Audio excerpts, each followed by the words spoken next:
Hello दोस्तों, आप सब कैसे हैं। आशा करता हूँ आप सब अवश्य ठीक ही होंगे। आज हम जिस पर चर्चा करने वाले हैं उस टॉपिक का नाम है कोऑपरेटिव बैंक यानी सहकारी बैंक। जानते हैं सहकारी बैंक क्या होता है। सहकारी बैंक जानने से पहले सहकारी जान लेते हैं क्या होता है। कोऑपरेटिव सहकारी का अर्थ होता है साथ मिलकर काम करना। साथ मिलकर काम करने से आशय यह है कि जैसे कि एक गांव में मान लीजिए 40 व्यक्ति हैं, साथ साथ काम करें। जैसे कि आप देखेंगे कोऑपरेटिव एग्रीकल्चर, उसमें क्या होता है, जैसे 40 लोग हैं, 40 व्यक्ति के पास एक एक एकड़ ज़मीन है, 40 लोग मिलकर अगर खेती करें साझे में तो कोऑपरेटिव एग्रीकल्चर। इसी प्रकार जो सहकारी बैंक है, सहकारी बैंक में क्या होता है, साथ मिलकर के ही 40-50 लोग पैसा जमा करते हैं। जमा करने के बाद पैसा फिर वही सदस्य भी होते हैं, वही ओनर भी होते हैं, और वही उसके पैसा निकालने जमा करने वाले उसके कस्टमर भी होते हैं। यानी कस्टमर ओनर एक ही होते हैं। यानी किसका है, क्या है वो कोऑपरेटिव बैंक। कोऑपरेटिव बैंक है एक ऐसा बैंक जो ग्रामीण स्तर पर और शहरी स्तर पर यानी कि अर्बन लेवल पर और रूरल लेवल पर भी जो छोटे उद्यमियों को लोन की सुविधा दे, और साथ ही साथ उनको कम, जैसे लोन जो सुविधा दे वो कम ब्याज पर दे। ये सब सहकारी बैंक जो अमूमन होता है उनका उद्देश्य लाभ कमाना नहीं, सहयोग करना होता है। यानी क्या है, कोऑपरेटिव बैंक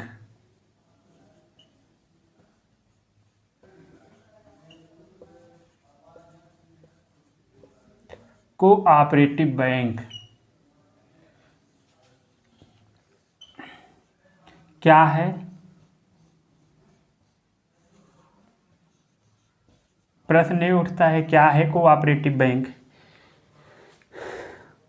कोऑपरेटिव बैंक एक ऐसा बैंक होता है, एक ऐसा छोटा बैंक होता है, क्या वो ग्रामीण स्तर पे शहरी स्तर पर छोटे उद्यमियों को लोन की सुविधा प्रोवाइड कराता है। छोटे उद्यमी से आशय हमारा है ये है जो छोटे उद्यमी पे होते हैं आपके, जैसे किसान हो गए, और हस्तशिल्प उद्योग हो गया, कुटीर उद्योग हो गया, यानी और सूक्ष्म एवं लघु मध्यम उद्योग हो गए, जैसे कि चरखा से कपड़ा बुनना और मछली पालन करना और हाइड्रोपोनिक्स, एक्वाकल्चर, ये सब कृषि के अंतर्गत जो शामिल किए जाते हैं। एक्वाकल्चर, हाइड्रोपोनिक्स, ये सब भी आपके कोऑपरेटिव एग्रीकल्चर के अंतर्गत आते हैं।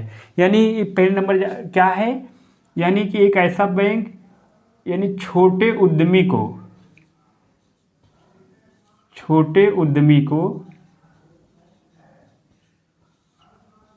को ग्रामीण एवं शहरी स्तर पर वित्तीय सुविधा प्रोवाइड कराता है, वित्तीय सुविधा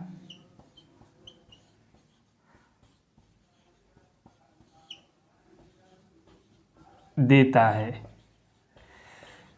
ये तो हम जानेंगे कि यानी कि क्या होता है सहकारी बैंक। यानी जो छोटे उद्यमी हैं उनको ग्रामीण एवं शहरी स्तर वित्तीय सुविधा देता है। वित्तीय सुविधा मतलब जैसे क्या, जैसे आप बैंक से क्या उम्मीदें करते हैं। जैसे आप बैंक में पैसा जमा करते हैं और उसके अलावा बैंक आपको लोन भी देता है, और बैंक में आप सहकारी बैंक में खाता भी खुलवा सकते हैं। फिर उसके बाद आता है प्रकार कौन कौन से होते हैं। सहकारी बैंक जो होते हैं 3 प्रकार के होते हैं। पहला प्रकार होता है आपका राज्य सहकारी बैंक,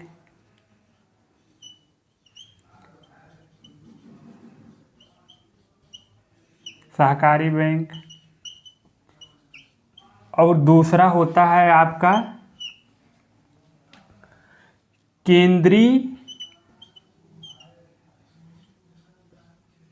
एवं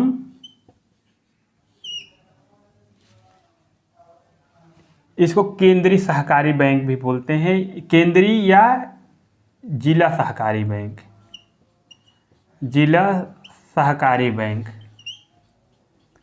सहकारी बैंक, बैंक। फिर एक आपका होता है जिसको बोलते हैं ग्रामीण सहकारी बैंक या प्राथमिक ऋण समितियाँ, प्राइमरी क्रेडिट कमेटी, प्राथमिक ऋण समितियाँ।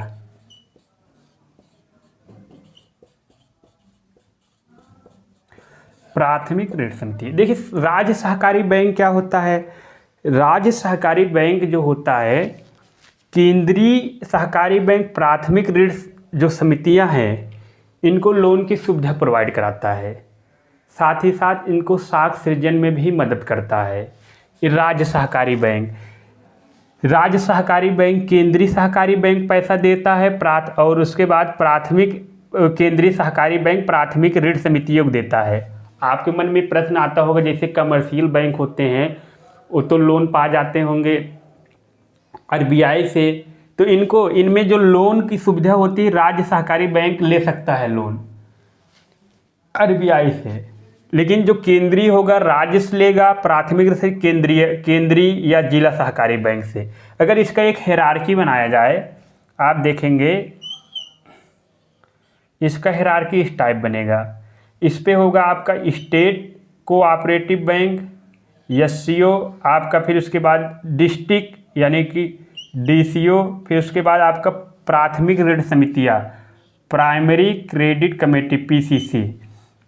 क्या होता है इसमें देखेंगे जो इसके सदस्य होते हैं यानी कि पीसीसी के सदस्य जो होते हैं, पीसीसी के जो सदस्य होते हैं न्यूनतम 10 सदस्य लेके अधिकतम 100 सदस्य तक हो सकते हैं। पीसीसी का कार्य होता है राज्य सहकारी यानी कि प्राथमिक ऋण समितियों का।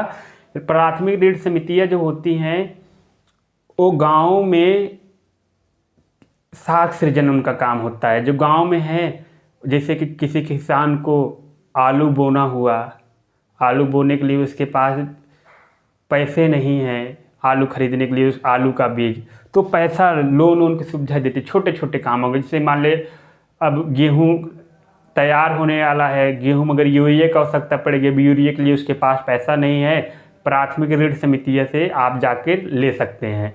आप अधिकतर देखते होंगे हर एक गांव में आपको प्राथमिक ऋण समितियाँ और क्या नाम है डिस्ट्रिक्ट कोऑपरेटिव बैंक आपको जिला स्तर पर मिल जाएगा, राज्य स्तर पर आपको स्टेट कोऑपरेटिव बैंक, जैसे Uttar Pradesh cooperative bank, Haryana cooperative bank limited, Goa cooperative bank limited, ये सब चीज़ें होती हैं। आप देखेंगे एक चीज़ और इसमें, अब आप सदस्य जो देखिए जो इसके सदस्य होंगे, इसके सारे सदस्य इसके सदस्य होते हैं और इसके सदस्य इसके सदस्य होते हैं। जैसे मान लीजिए कोई है राज्य है, मान लीजिए उत्तर प्रदेश में 80 जिला है, ठीक, उत्तर प्रदेश है, उत्तर प्रदेश मान लीजिए आपका Uttar Pradesh UP state cooperative bank है आपका, कोऑपरेटिव बैंक है। तो देखेंगे आप Uttar Pradesh state cooperative bank में 80 हैं, जिला स्तर पर 80 बैंक हो जाएंगे आपके, क्योंकि भाई 80 जिला है, हर एक जिला में अगर डिस्ट्रिक्ट कोऑपरेटिव बैंक हो 80 होंगे, 80 आपके डीसीबी हो गए जिला स्तर पर। अब सोचिए अगर एक जिला में लगभग कितनी ग्राम होता है, लगभग आपका एक जिला में देखेंगे 200, 100, 150 ग्राम होते हैं, तो यानी कि एक जिला में 100, 150 ग्राम होते हैं, यानी उस हिसाब से 80 से अगर करेंगे, अगर हम मान लेते हैं 15, 8, 120, मान लें उत्तर प्रदेश में अगर हम मानते हैं 10,000 गाँव है, तो 10,000 अगर गांव है, 10,000 तक तो आपका प्राथमिक ऋण समितियाँ भी, प्राइमरी क्रेडिट कमेटी भी हो जाएगा। अब सोचिए कैसे सदस्य हुए, 10,000 इसके, जो 10,000 इसके सदस्य होंगे यही इसके होंगे डिस्ट्रिक्ट के, और यही 80 डिस्ट्रिक्ट इसके सदस्य होंगे Uttar Pradesh state cooperative bank, यानी कि इनके सदस्य जो है ऐसे ही निर्धारित किए जाते हैं।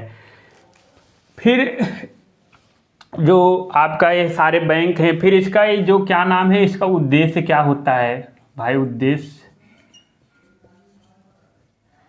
स्टेट कोऑपरेटिव बैंक का उद्देश्य होता है प्राथमिक क्षेत्र में वृद्धि करना, प्राथमिक क्षेत्र में वृद्धि करना, वृद्धि करना, और आपका दूसरा हो जाएगा पिछड़े वर्ग को बढ़ाना, पिछड़े वर्ग का उत्थान करना, वर्ग का उत्थान करना, पिछड़े वर्ग का उत्थान करना, और वित्तीय समावेशन करना, वित्तीय समावेशन करना, समावेशन करना। यानी क्या हुआ? प्राथमिक क्षेत्र में, प्राथमिक क्षेत्र मतलब जैसे कि जो प्रकृति प्रदत्त उत्पाद हो, जैसे प्रकृति द्वारा जो दिए गए, प्रकृति ने हमें क्या दिया है? प्रकृति ने हमें खेत दिया है, गाय दी है, पानी दिया है, तो इन सब का क्या है? जैसे आपको प्राथमिक क्षेत्र में वृद्धि करना, जैसे प्राथमिक क्षेत्र संबंधी आपकी गतिविधि मछली पालन हो गया, मत्स्य पालन, वानिकी हो गया। आप अगर मछली पालन करें, आपको पैसा लग चाहिए ना, पैसा कौन देगा? यही कोऑपरेटिव बैंक ही देंगे। आप इसके सदस्य बनेंगे, यही आपकी पैसा देंगे, मदद करेंगे। साथ ही साथ पिछड़े वर्ग का उत्थान करना। पिछड़े वर्ग मतलब कि जैसे SC ST OBC, जैसे कि OBC हो गए, अन्य जो शैक्षणिक और राजनीतिक रूप से पिछड़े हुए हैं, सामाजिक रूप से भी पिछड़े हुए, और अनुसूचित जाति अनुसूचित जनजातियों को मुख्य धारा में लाना। मुख्य धारा में कैसे आएंगे? जब उनको रोजगार के समुचित अवसर प्रदान किया जाए। जैसे कि मतलब वो है कि अब जैसे कोई SC व्यक्ति है, वो चाहता है बेचारा कि हम कोई अपना छोटा उद्यम शुरू करें। छोटा उद्यम मान लीजिए वो कोई चप्पल बनाने वाली कोई फैक्ट्री छोटा बैठाना चाहता है। चप्पल बनाने के लिए आपको 70-75 हज़ार रुपये पूंजी की आवश्यकता पड़ती है, तो 70-75 हज़ार रुपये उसको वहाँ से प्राथमिक ऋण समितियों से आसानी से मिल जाएगा। इन्हीं सब उद्देश्य की पूर्ति के लिए, जैसे कि अगर ये सब गांव में विकास के लिए कोऑपरेटिव बैंक बहुत ही लाभकारी है। यानी कि ये चीज़ें होता है, अगर विकेंद्रीकरण शासन में कोऑपरेटिव बैंक इस समय अपनी अहम भूमिका निभा रहा है। वित्तीय समावेशन करना एक प्रमुख, जैसे कि वित्तीय समावेशन मतलब यह है कि आप देखते हैं गांव में कि बहुत सारे व्यक्ति, महिला और बुजुर्ग व्यक्ति ऐसे मिल जाएंगे अभी तक जिनका खाता नहीं खुला है, लेकिन कोऑपरेटिव बैंक का उद्देश्य सब व्यक्ति का खाता खुले। जब सब व्यक्तियों का खाता खुल जाएगा तो सब व्यक्ति अगर जब तो मुख्य धारा से जुड़े आएंगे, वो तब अपनी भारतीय अर्थव्यवस्था में योगदान देने लगेंगे, जिससे भारतीय GDP में भी ग्रोथ होगी और प्रति व्यक्ति आय भी बढ़ेगी। इंक्रीमेंटल कैपिटल आउटपुट रेशियो भी कम होगा। ये सब इसके अप्रत्यक्ष लाभ होंगे। और वित्तीय समावेशन होगा। वित्तीय समावेशन का अर्थ अगर ये ऐसे समझे कि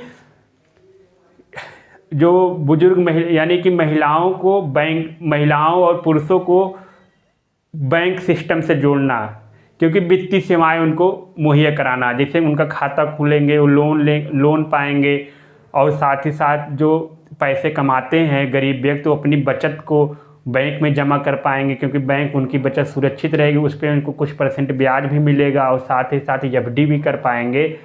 तो ये सब चीज़ें मुख्य धारा जुड़ने में अहम भूमिका निभाती है। और एक और इसका हो जाता, अब एक मन में आता है इसका रजिस्ट्रेशन कैसे होता है भाई? अब जैसे बैंक कोऑपरेटिव बैंक आप ऐसे खोल नहीं सकते गांव में, तो इसका रजिस्ट्रेशन कराना पड़ता है। रजिस्ट्रेशन कहाँ होगा? ये रजिस्ट्रेशन होता है रजिस्ट्रार ऑफिस में होता है, जो रजिस्ट्रार ऑफिस का कोऑपरेटिव सोसाइटी होता है। यानी registrar of cooperative society, registrar of cooperative society, cooperative society, society के पास होता है रजिस्ट्रेशन। भाई जैसे आपको अगर खोलना हुआ तो आप इनके पास रजिस्ट्रार, आप कोऑपरेटिव सोसाइटी के पास जाके रजिस्ट्रेशन करा सकते हैं अपने बैंक की, हम बैंक खोल रहे हैं। फिर अब एक आपके मन में प्रश्न आएगा, इसका भैया रेगुलेशन कौन करता है, कौन इस बैंक चलाता है, इसका जो नियमन कैसे होता है, रेगुलेशन।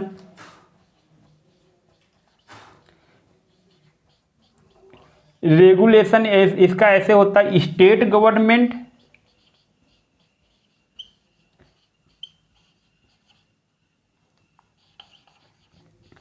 और आपका प्लस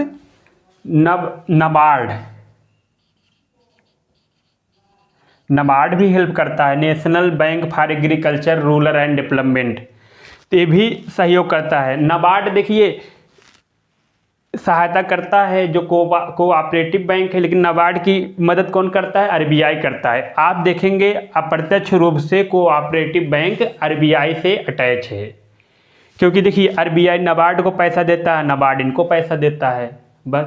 और लेकिन आप देखेंगे जो आंशिक रूप से और नियमन होता है इसका, बैंकिंग रेगुलेशन एक्ट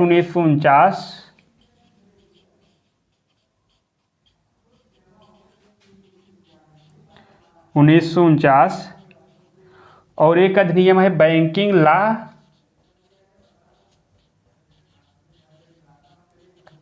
1965। ये आंशिक रूप से ये भी इसके माध्यम, इसके उथा से भी वो होता है, जैसे कि इस रेगुलेट होता है। यानी स्टेट गवर्नमेंट प्लस नाबार्ड की तो अहम भूमिका है, अगर प्रत्यक्ष रूप से इनका भी रहता है, आंशिक भूमिका है। बैंकिंग रेगुलेशन एक्ट 1949 और बैंकिंग लॉ 1965, इन्हीं के माध्यम से आपका ये बैंक काम करता है। अब आती है इसकी विशेषता क्या है, विशेषता ये होती है जो इसके कोऑपरेटिव बैंक के मेंबर होते हैं और ओनर, यानी कि सदस्य और ओनर, जो सदस्य होते हैं वही ओनर भी होते हैं। जैसे कि आप बताइए लोकतंत्र सिस्टम पे काम करता है, डेमोक्रेसी, जैसे कि डेमोक्रेसी में क्या, प्रजा ही राजा है, प्रजा ही। तो इसमें क्या है, इसमें जो मेंबर हैं, ग्राहक हैं, वही मालिक हैं, वही निर्धारित करते हैं, वही निर्धारित निदेशक मंडल का चुनाव भी करते हैं, जो नीतियाँ बनाती है, ब्याज दरों समझ, इनकी विशेषता ये होती है। फिर आता विशेषता, यहाँ विशेषता क्या होती है, यानी कस्टमर ओनर, कस्टमर ही ओनर है, कस्टमर ही ओनर है, इसका ये सिस्टम है। फिर आ जाता अंतर की बात। भाई कैसे जानेंगे कमर्शियल बैंक और कोऑपरेटिव बैंक में अंतर क्या है, तो आपको बता दें जो अंतर है बहुत माइन्यूर अंतर है, छोटा अंतर है, क्योंकि जो कमर्शियल बैंक है वो भी खाता खोलता है, पैसा देता है, वो भी देता है पैसा। तो यहाँ commercial bank, cooperative bank, cooperative bank, देखिए इसमें अंतर क्या है। कमर्शियल बैंक देखिए क्या करता है, कमर्शियल बैंक अगर बैंक खोलता अपने लाभ के लिए, ये लाभ कमाएगा, क्योंकि भाई अगर एचडीएफसी और एसबीआई अगर बैंक अपना चला रहे, लाभ के लिए चला रहे हैं, इनको लाभ चाहिए। और लेकिन यहाँ बोलते भाई में सहयोग के नाते चलाते हैं, यानी सहयोग, सबका साथ सबका विकास, सहयोग से चलता है। इसमें कोई नो प्रॉफिट नो लॉस, यानी किस पे चलता है, no profit no loss, no profit no loss. यानी कितना ये है कि जैसे कि इतना प्रॉफिट हो जाए, थोड़ा बहुत न लॉस हो, क्योंकि भाई प्राथमिक ऋण समिति में जो बैंकों में होता है भाई पानी पिलाने वाले रहते हैं, जो बिजली बिल आता है और बाकी इंफ्रास्ट्रक्चर के जो पैसे आते हैं, जो उनको थोड़े बहुत बेनिफिट होता है उसमें लगा देते हैं। उनका ये नहीं रहता कि औसतन हमें 10,000 20,000 रुपये कमाना ही है, कोई नहीं, वो जो प्रॉफिट पाते हैं उसको अपना इंफ्रास्ट्रक्चर मेंटेन करने में लगा देते हैं। फिर इसका एक लाभ क्या होता है, जो होता है कमर्शियल बैंक का कोई स्तर नहीं होता है, लेकिन ये स्तर होता है इसका, लेवल, नो लेवल। जैसे आप देखे होंगे, क्या एसबीआई बैंक का कोई लेवल होता है कि ग्रामीण स्तर पर कोई दूसरा स्टेट बैंक हो, फिर जिला स्तर पर कोई हो, स्टेट स्तर पे नहीं, इसका क्या है, लेवल होता है। जैसे आप देखेंगे राज्य स्तर पर स्टेट कोऑपरेटिव बैंक, जिला स्तर पर केंद्रीय या जिला सहकारी बैंक, और राज्य यानी कि ग्रामीण स्तर पर क्या होता है, प्राथमिक ऋण समिति या प्राइमरी क्रेडिट कमेटी। फिर आ जाता है ये बात अंतर का, ये जो होता है रेगुलेशन होता है अप्रत्यक्ष, ये होता है रेगुलेट किससे होता है, आरबीआई से। और ये जो रेगुलेट होते हैं कहाँ से रेगुलेट होते हैं, ये होते हैं स्टेट गवर्नमेंट प्लस नाबार्ड। फिर आ जाता है जो ये बैंक होते हैं, ये बैंक और क्या करते हैं,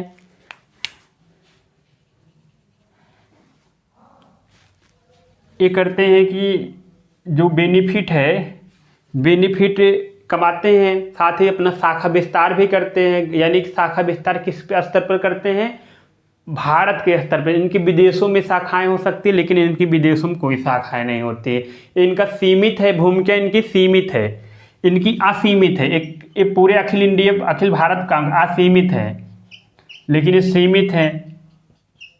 जैसे सीमित मतलब समझ रहे हैं, जैसे एसबीआई है, एसबीआई बैंक है, एसबीआई चाहे तो पूरे जैसे जिला में हो, पूरे वो ग्रामीण स्तर पे और सब स्तर पर काम करे, लेकिन जो इसमें सीमित है, अगर प्राथमिक ऋण समिति काम कर रही है तो गांव का स्तर पे काम कर रही है, तो वो है।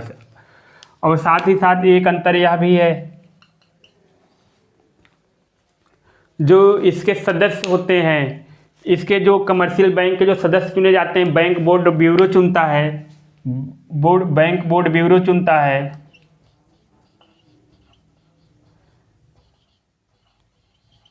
एक इनका जो सदस्य चुना, इनका सदस्य जो होता है डेमोक्रेसी सिस्टम पे होता है, सिस्टम पर होता है। ये इसकी माइनॉरिटी अंतर हो गए।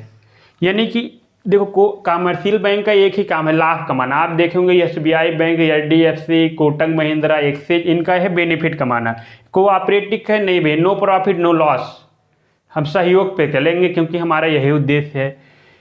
इनका लेबल होता है, जैसे कि कमर्शियल बैंक का कोई लेबल नहीं होता है। देखेंगे जैसे कि कमर्शियल बैंक का आप देखें कि जिला स्तर पर कोई स्टेट बैंक हो, फिर ग्रामीण स्तर पर कोई स्टेट बैंक, तो स्टेट बैंक जो स्टेट बैंक अगर रहता है वो पूरे स्तर पर काम करता है। यानी जिला स्तर पर भी वही, ग्रामीण स्तर पर भी वही, राज्य स्तर पर भी। लेकिन ऐसा यहाँ नहीं है, यहाँ जिला स्तर पर कोई दूसरा है, राज्य स्तर पर कोई दूसरा है, तो इस प्रकार से।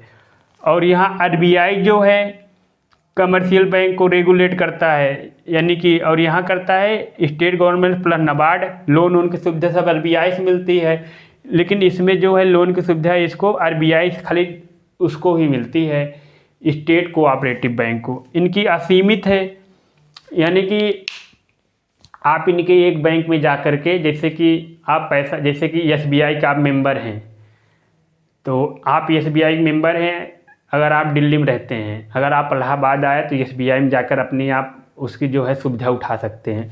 लेकिन ऐसा यहाँ नहीं है। आप प्राथमिक ऋण समिति या जो जिला सहकारी बैंक है, आप जिस जिले से संबंधी हैं उसी जिले में आपका सारा काम होगा, खाता खुलेगा, ब्याज यानी पैसा जमा होगा, सारी चीज़ें वहीं गतिविधियाँ होंगी उसी जिले में। ऐसा नहीं है आप प्रतापगढ़ जिले में अपना खाता खुलवाएं और बदायूं जिले में जाएं ऐसा काम करवाएं, ऐसा नहीं होगा, आपको वहाँ जिले में जाना पड़ेगा। इनके प्रशासन अधिकारी होते हैं बैंक बोर्ड के, जैसे कि उसके जो एमडी वगैरह, सीईओ वगैरह चुने जाते हैं, मुख्य अधिकारी बैंक बोर्ड ब्यूरो चुनता है। इनका जो डेमोक्रेसी लेवल पर होता है, क्योंकि ओनर ही मालिक, कंज्यूमर ही ओनर है, और एक निदेशक मंडल का चुनाव करते हैं, तो कोई इसमें दिक्कत नहीं है। इसी के साथ जो है कोऑपरेटिव बैंक वाला ये समाप्त हो गया। आशा करता हूँ आप सबको भली भात से समझ में आया होगा, क्योंकि इसमें कुछ विशेष था ही नहीं, खाली इसमें मैं समझना था कोऑपरेटिव फिर से सहकारी होता है, साथ मिलकर काम करना।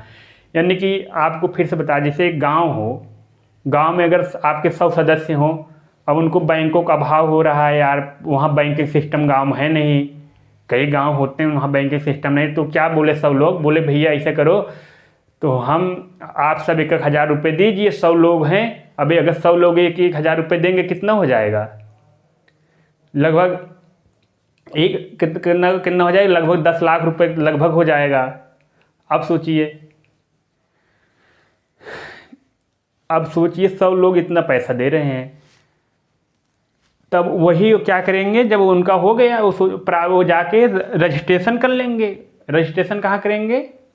Registrar registrar of cooperative society के पास। उनका हो गया काम, फिर वो गांव में जो किसी व्यक्ति को ज़रूरत पड़ी, वो गया व्यक्ति अपना लोन लिया और उसको कम ब्याज पे लोन मिल गया, बढ़िया से अपना काम कर रहा है और सारी सुविधाएं मिल रही बैंक को, जैसे कि अपना खाता भी खोल रहा है। लेकिन ऐसा नहीं है कि आप सोच रहे कमर्शियल बैंक जैसे इंटरनेट बैंकिंग, मोबाइल ATM, ये सब सारी सुविधाएं नहीं मिल पाएंगी। लेकिन जो हालांकि आपकी जो बुनियादी आवश्यकता है उसकी जो पूर्ति कर देते हैं। और रही बात, आप इसकी सदस्यता भी छोड़ सकते हैं। इसकी सदस्यता छोड़ने के लिए क्या है, आप अपना पैसा निकाल लीजिए और अपना बोलिए भाई पैसा पूरा निकाल लीजिए, हो गया इसकी सदस्यता खत्म, मेंबर आप इसके रहे नहीं कोऑपरेटिव बैंक। यानी बहुत सरल प्रक्रिया है। ठीक है, इसी के साथ धन्यवाद। फिर आगे हम चर्चा करेंगे अखिल ऑल इंडिया इंस्टीट्यूट फाइनेंस के विषय में।